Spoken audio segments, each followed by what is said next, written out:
This article here is from NBC. It's from their Think section, whatever that means. I guess they're saying it's their opinion, not factual news, and to think about it. So let's think about this. It's from June 14th, 2022, and it says, Amber Heard's defamation judgment should scare social media users. Already sounds like a pretty terrible opinion to me. The decision could have a massive impact on anyone retweeting things online, particularly those participating in campaigns like Me Too. What a really, really trashy outlook and statement there. We'll get into that. The point I have to make off the bat, though, before we go any further, is when Amber Heard put that op-ed out there, she was married to arguably one of the most famous men in the world. Johnny Depp's one of the most famous actors ever, and one of the most famous men in the world. So, obviously, if somebody that's unknown retweets someone in the same way Amber does, that doesn't necessarily mean that everyone's going to know who that person's talking about. Because it was Johnny Depp, people knew who she was talking about. That's one fact they leave out here, which pretty much makes this whole article trash, but I gotta point out that NBC News is not so good at what they publish.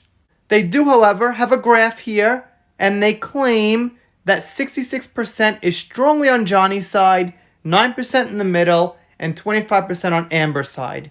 Seems kind of high for Amber. However, this is NBC News. It is people with general opinions and things like that. And by the way, they've only got about 8,500 votes here. So to put that in perspective, even if this is like the first couple of hours when the article was released, I think it was like the 12th hour or something like that, that's not that many votes. I've got 5,000 votes on a random community thread on this channel. So bigger channels like that Umbrella Guy, Popcorn Planet, Yellow Flash, I'm sure they could probably blow this away with the right topic on like the first 10 hours or something. So if you're thinking, oh, the mainstream is so big, it's smothering, and you know, our voice is small compared to theirs, actually, that's not the case. A random article from NBC getting that many votes is not so good. Let's see what we got.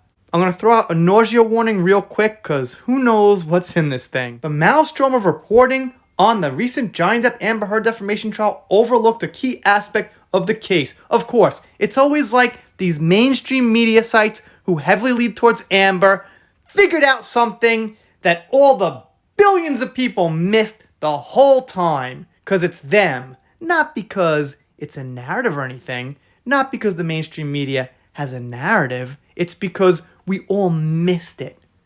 Heard did not actually write any of the statements that formed the basis of the defamation claims against her. Specifically, it was made clear during the trial that the American Civil Liberties Union had written the article, which contained 2 of the 3 statements at issue, and the 3rd statement at issue, the headline of the article, was written by the Washington Post editor. Well, that makes it even worse. That makes it terrible. Get them in court. They should pay up $8 million each, or $10 million each, or $50 million each. Why is that better? Alright, so Amber Heard had people write it for her. She's still just as guilty.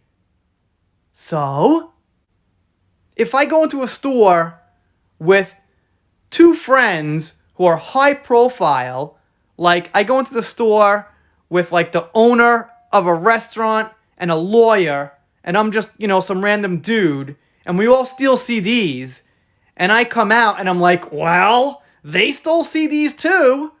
Okay, so that means they're just as guilty. Next.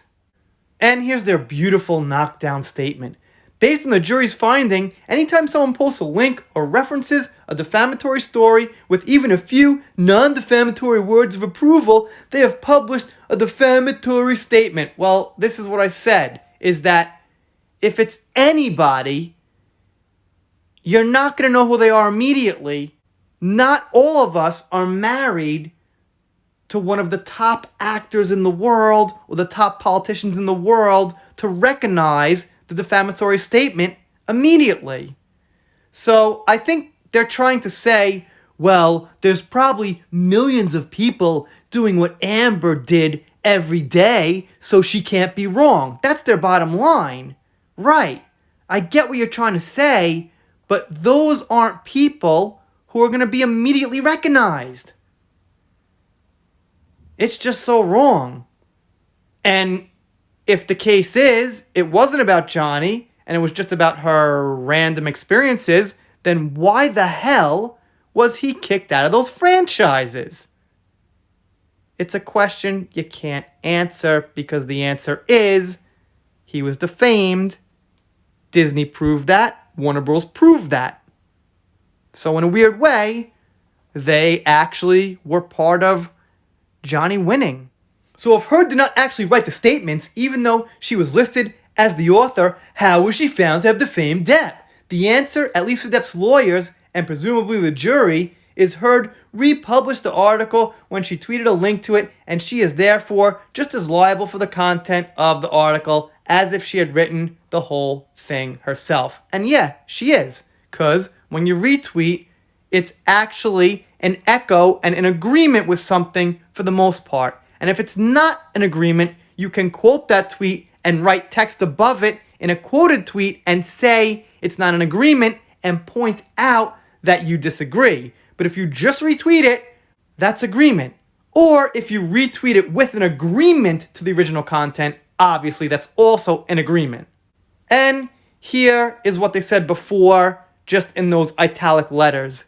That wasn't the best font, by the way. I think it was a little too thin, but who am I? It's NBC. They must know more about fonts than me. And now they get into this argument that a lot of the Amber fans like, is that, well, that's law in Virginia, but it's not law in another state. Well, here's the problem. Guess where the Washington Post was printed? I'll give you one guess. Did you get it yet? Virginia. That's why they went to Virginia. That's where the publication was. So that makes perfect sense. Let's see what they got. Until the Depp Heard case, the republication standard had traditionally been limited in most states by the single publication rule, which states that multiple copies of the same libelous publication cannot be counted as separate defamatory publications unless each publication was intended to reach a different audience. Which it was, because Twitter, and Amber's 150,000 followers at the time, is a different audience than the Washington Post has. This rule was created to protect newspapers from multiple defamation lawsuits stemming from a single article that appeared in every paper published that day. So as you can see, they try real hard to jump through hoops and pull everything out they possibly can to make you, as a general reader, I don't mean you listening now who knows the case, think Amber got a bad deal. To think Amber was really right all along and she's the victim. But the point is, the mainstream media, a lot of times, is very, very biased towards Amber. So I wouldn't call that the culture's wrath. I'd call that the culture defending her from a just verdict. Even when the evidence is on your side, still, you can't get people to admit it. I'm doing pop culture, Depp vs. Heard, things like that. Let me know what you think down below. Quick shout out to Laura B. She sent me this. Thank you very much, Laura. And if you're not subscribed here, consider it. I'm doing shout outs, special thanks, things like that. And if you don't subscribe here, I'll be pretty sad about it, but I'll get over it, make a new video, something like that. Rant done for now. See you next time.